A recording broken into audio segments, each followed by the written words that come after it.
This week in Texas politics got presidential and also kind of got into the dirt, literally. Let's get the headlines from our panel, and we'll start first with Brad Johnson with the Texan News. Brad, what's your headline for the week? How many more game-changing events are on the horizon?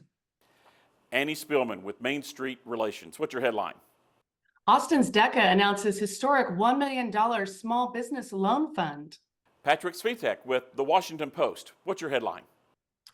Democrats have a likely new presidential nominee.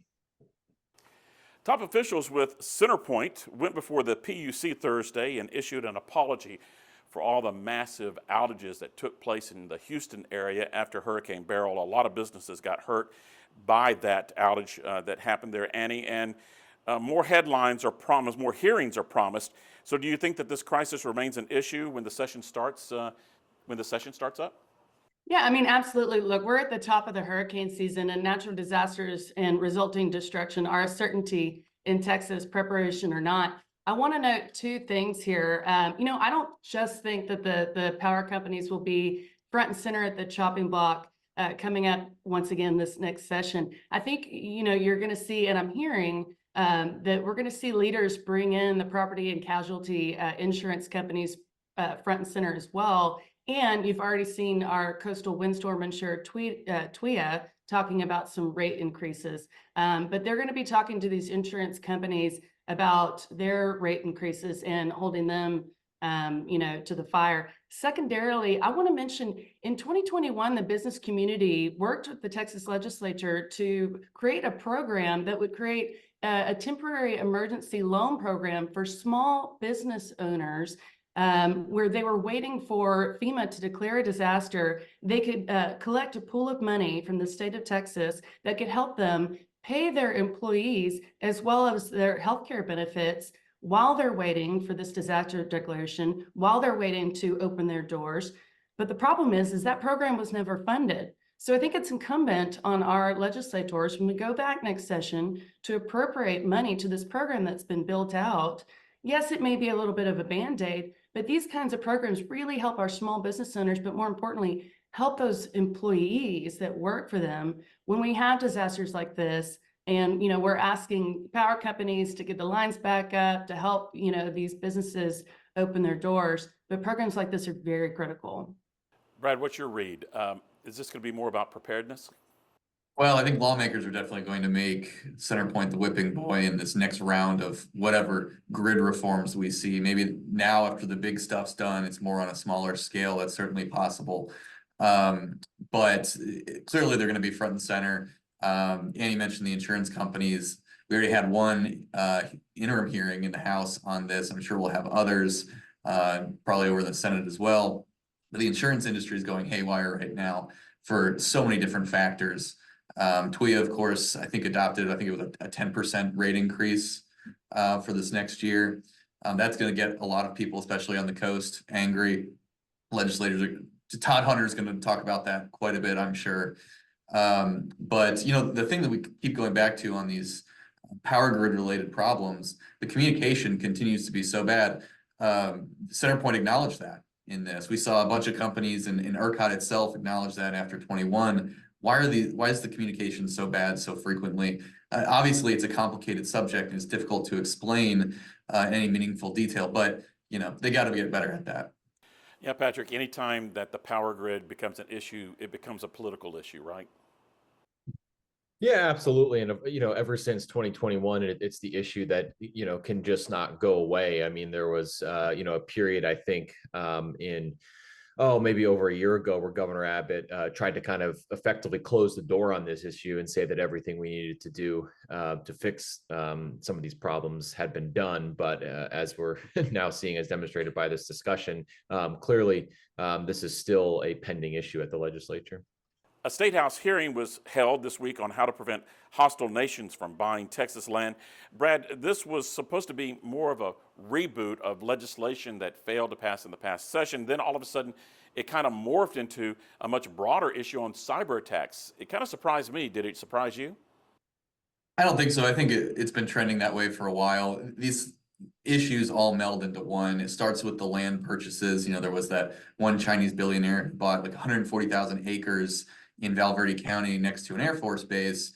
That's the lodestar example of this. But of course, there's the battle with TikTok that state leaders have been waging for a while, including, and that's happening at the national level as well. So all these kind of meld into one, and I think it's not surprising at all that it's going to take that route.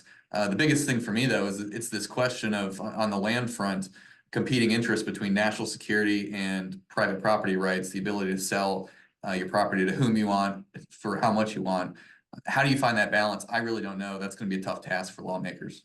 Patrick, foreign land ownership is also an issue for Congress. The GAO recently issued a report recommending some better oversight. There was some legislation moving. Has that just stalled up there?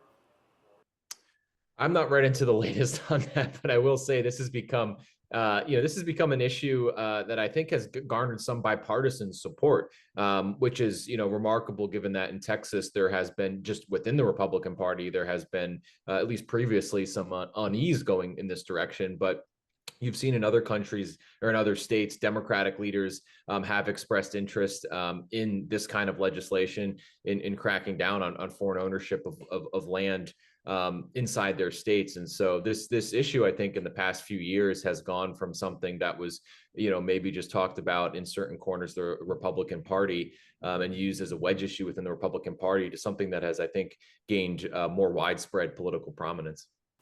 The CrowdStrike glitch earlier this month was brought up during that hearing as an example of just how fragile our online systems can be. Annie, you were at the hearing. Was there anything that just caught your attention as that discussion moved forward? Several things did in that regard. But, I want to build on a couple of things that both Brad and Patrick said. Not only is this garnering bipartisan support, but as we are going into a legislative session where we see both the House and the Senate at odds, I think that this may be an issue that might bring both houses together. This melding into the AI issue as well, so the cybersecurity, AI issue, as well as, protecting the U.S. economy. This has become a very important issue. In the hearing when I was there, what caught my eye was you had building, real estate, banking, mortgage lending trades, all sort of speak to the same issue, saying, legislators, when you're formulating legislation in this regard, regarding foreign land ownership, try not to create unintended consequences. For instance, don't create constitutional issues of discrimination in fair housing laws. Try not to create new database and reporting requirements for businesses that add more red tape or cost. And, try not to put businesses in the position of potentially violating discrimination laws. So this is a very delicate issue that the legislature is going to have to really dig into and continue to discuss leading into the session, so they formulate a fair and meaningful piece of legislation, like I said, to protect the U.S. economy. And it's clear that the chairman and the committee want to continue to do that.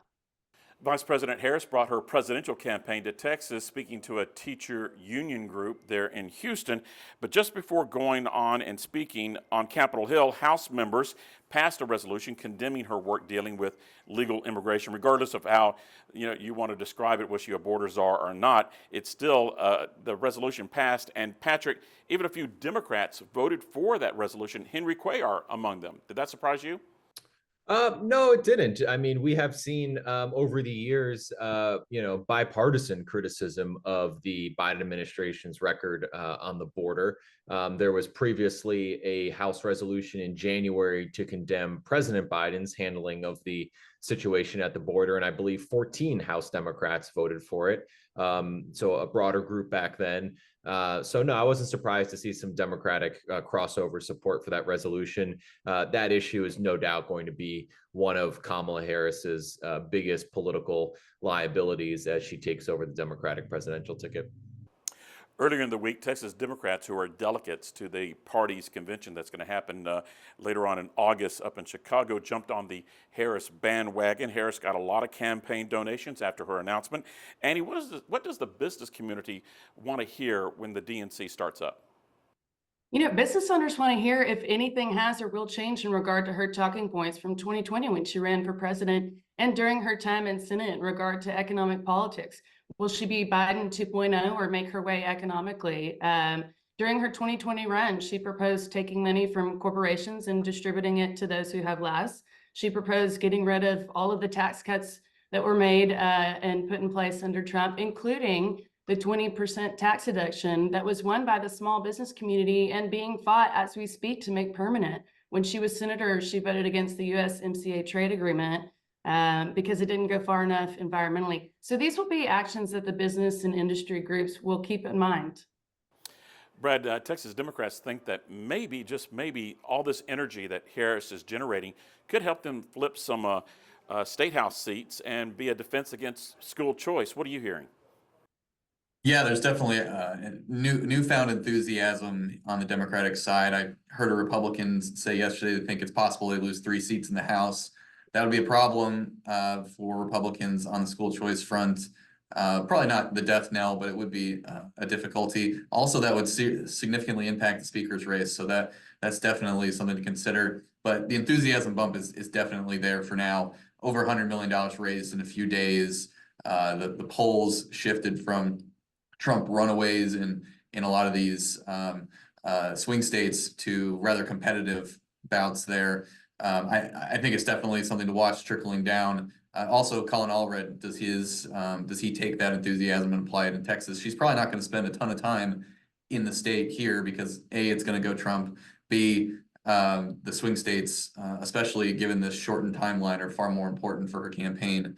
But can Colin Allred take that and run with it here in the state and make a pretty competitive race at the top of the ticket statewide? What's your read on that, Patrick? You agree?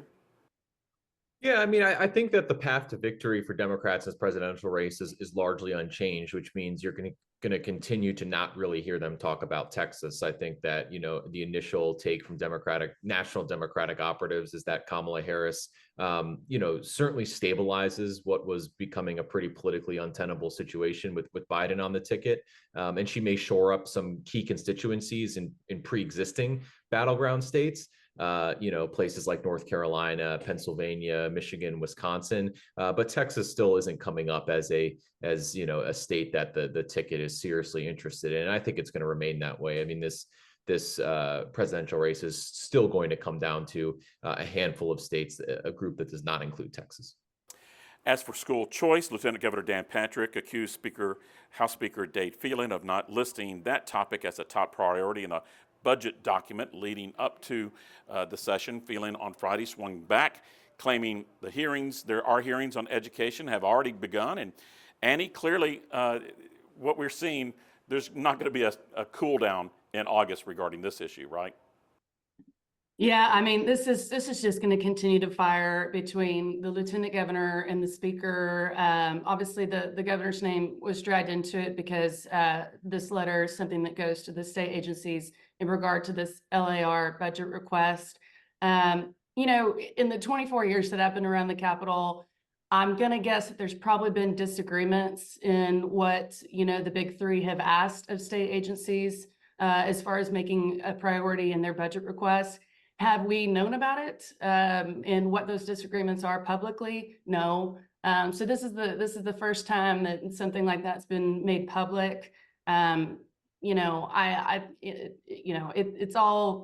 This is all kind of new territory, and I think this goes to show that when we go into next session, it's going to be really hard for groups to be trying to move their legislation forward. It's going to be a lot of backroom, negotiating. Brad, is this a smoking gun that the lieutenant governor found, or is this a red herring? I mean, what won't these guys fight about? It's just constant at this point. As far as school choice goes in the House, its odds are still far better than they were last session.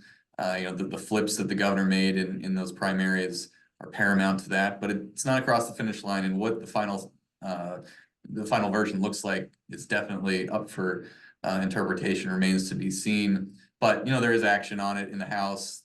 The Public Education Committee is going to have hearings on that. They're going to talk about it. Something is going to pass. Everyone accepts that. And then as for Phelan himself, he's remained decidedly neutral on this issue. He did not take a side, and that's something his opponents criticized him for. They wanted him to push the lever on it more and force his members to pass it. Back then, he didn't, but he also hasn't opposed it. I think the writing's on the wall there with what we get next session. Just depends on how it shakes out. Patrick, this is kind of a nationwide issue. Are you surprised that this thing has so much legs? No, the issue of school choice, I'm not surprised that it's become so contentious in Texas because, as you pointed out, there has been national momentum for it, especially in red states in recent years. With the advent of COVID and virtual schooling and parents wanting to have more control over their children's education, it's really, the political environment for it has really ripened in recent years. And so the fact that Texas remains this kind of stubborn holdout as other red states have, adopted these programs, it doesn't surprise me that that's drawn a lot of, political attention. And as it relates to Dan Patrick, I mean, we've long known that he does not want to Dade Phelan to return as speaker, but we are now in an actual speaker's race. And Dan Patrick, is right now, and I expect him to continue basically acting as a anti-Phelan campaign surrogate inside that speaker's race, which means, seizing on any opportunity to make, this moment politically painful for Phelan, including this document that you referenced. Two other school-related stories that popped up this week that we just want to touch on. The ACLU accusing more than 50 Texas school districts of violating the Crown Act, which protects hairstyles like dreadlocks, cornrows, and afros. And Governor Greg Abbott also announced school districts will have access to a new threat assessment program called Sentinel. Both could be sleeper issues as the new school year approaches. What do y'all think about that? Brad, we'll start with you. And school safety ever since Uvalde and the one before that and the one before that, like this is just a constant issue, we saw legislators appropriate money during the interim last cycle for school safety provisions, whether it was bulletproof shields, things like that. It's going to continue to be a thing. This is just the next step that they're looking at. There's bound to be more. Annie, which one has legs? Well, let me tell you, so the Sentinel program that the governor has just put in place was developed last session, and the appropriations that were made to bolster school safety obviously came about last session. So just as with any new program with allocations made by the legislature, I can see the legislature coming back to this next session to make sure the program is running correctly and to discuss future allocations. As far as the Crown Act, activist groups like the ACLU, it makes sense for them to go to public and private workplaces to make sure that they're, not in violation. And if they are, to make sure that they are following the new law and to notify the violator so that they remedy the issue and put the remedies into the policy. I don't see them going back to that next session. The law was very specific and narrow. There's really no need to expand on it. Just use the law that's put in place so that we can remedy the issues and make sure that the good law is put in policy. Two things that kind of popped red flags for me. It's a behavioral threat assessment. What's that all about? How does that work? And the other thing is, how are you going to pay for it? Patrick, those are really big issues, right? Yeah, absolutely. They're not cheap. And this has been a longstanding priority of the legislature. It's not going away anytime soon. Now, a congressional seat is up for grabs, one that was held by Representative Sheila Jackson Lee, who recently passed away. Former Houston Mayor Sylvester Turner is among the names being tossed around right now as a possible successor. Patrick, what are you hearing up on Capitol Hill as who's going to throw their hat in the ring on this one? Well, I think that you've seen this race pick up earlier than expected. Sheila Jackson Lee passed away only several days ago. I believe it was on Friday her death was announced. And I think the reason that it's picked up so quickly is because such a prominent name, Sylvester Turner, publicly confirmed his interest in it. And I think that started knocking down political dominoes and causing other people to, wonder whether they should make a public statement on the race. And so, what's fascinating here is it's going to be, the way that this election is going to be handled is rather unique. We've seen it happen before in Texas, but it doesn't happen all the time. What's going to happen is that the Democratic Party precinct chairs in Harris County are going to meet likely in mid-August and select a replacement nominee to be on the November election ballot for the next term in this seat. In the meantime, the governor does have the power to call a special election to elect someone to finish out Sheila Jackson Lee's unexpired term. But it seems that the governor has little political incentive to do that right now, given how closely divided Congress is. Why give the Democrats one more seat that they currently now don't have? Brad, are Republicans just going to take a pass on this one? Oh yeah, I mean the district is heavily Democratic in all the partisan ratings. I think it's quite possible that Sylvester Turner clears the field if he does jump in. That's something to watch there. But you have other candidates that have expressed some interest. Jarvis Johnson, state rep, who ran for Senate, lost. He's probably, if someone's going to jump in other than Turner, he'll probably do it. Other names, it's certainly possibly an open field. But then, as Patrick said, the way this is going to be filled, it's different than an electoral ballots. And the last time we saw this was when Pat Fallon secured the GOP nomination to succeed John Ratcliffe up in North Texas. He won that pretty handily. So I think that probably is going to be how it is here. Andy, if the Republicans are going to take a pass, is this thing going to be a fight between the progressives and the old school Democrats, and similar to what we saw earlier in the primaries? I would generally say that, but I think I agree with everything that Patrick and Brad said. If anything, I think this is a race between Representative Jarvis Johnson and Mayor Turner. But Mayor Turner, he left his post as mayor in good stead with the Harris County folks. He's a good fundraiser. He served in the Texas House for many, many years. I think this was his seat to take. Generally in a race typically like that in an urban area, I could see a progressive candidate coming in. But I think this is his race. You can catch our longer discussion on the Fox 7 YouTube page, but let's wrap things up right now with one word, and we'll start with Annie. What's your one word for the week? Deluge. Kamala. Patrick stole mine. I was going to say Kamala too. I'll go with feuding. And that is This Week in Texas Politics.